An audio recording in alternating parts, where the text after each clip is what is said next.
അസ്സലാമു അലൈക്കും വറഹ്മത്തുള്ളാഹി വബറകാതുഹു. നാമൊക്കെ നോമ്പ് നോക്കുന്നതിന് മുമ്പ് അത്താഴം കഴിക്കാറുണ്ട്. അത്താഴം കഴിക്കാതെ മടിയായി ചില ആളുകൾ അത്താഴം കഴിക്കാതെ ഉറങ്ങുന്നതും കാണാറുണ്ട്. നബി സല്ലല്ലാഹു അലൈഹി വസല്ലമ തങ്ങളുടെ സ്വഹാബത്തുൽ കിറാം നബി സല്ലല്ലാഹു അലൈഹി വസല്ലമ തങ്ങളോടൊപ്പം അത്താഴം കഴിച്ചു. അപ്പോൾ സ്വഹാബത്തുൽ കിറാം ചോദിച്ചു, അത്താഴത്തിൻ്റെയും നിസ്കാരത്തിൻ്റെയും ഇടയിൽ എത്ര സമയമാണ് ഉണ്ടായിരുന്നത് എന്ന് ചോദിച്ചപ്പോൾ സ്വഹാബത്ത് മറുപടി പറഞ്ഞത് 50 ആയത്ത് ഓതുന്ന സമയമാണ് അത്താഴം കഴിച്ചതിൻ്റെയും നിസ്കാരത്തിൻ്റെയും ഇടയിൽ ഉണ്ടായിരുന്നത് എന്ന് നബി സല്ലല്ലാഹു അലൈഹി വസല്ലമ തങ്ങളുടെ സ്വഹാബത്തുൽ കിറാം അവിടുന്ന് പഠിപ്പിച്ചു കൊടുക്കുകയാണ്.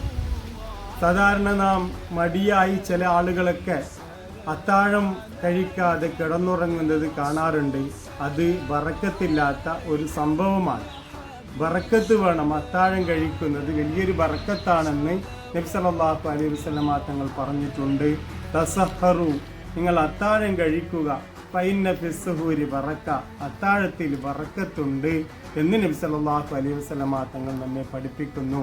എല്ലാവരും അത്താഴം കഴിക്കാൻ പ്രത്യേകം ശ്രദ്ധിക്കണമെന്ന് ഉണർത്തുന്നു.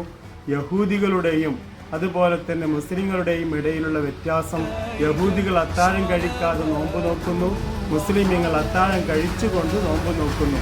ഇതാണ് നമ്മുടെയും മറ്റു മതസ്ഥരുടെയും ഇടയിലുള്ള നോമ്പിൻ്റെ വ്യത്യാസം. അല്ലാഹു സുബ്ഹാനഹു വ തആല അത്താഴം കഴിച്ച് നല്ലതുപോലെ സുന്നത്തുകളൊക്കെ വീട്ടി നോമ്പ് നോക്കാൻ തൗഫീഖ് നൽകട്ടെ. അസ്സലാമു അലൈക്കും വറഹ്മത്തുള്ളാഹി.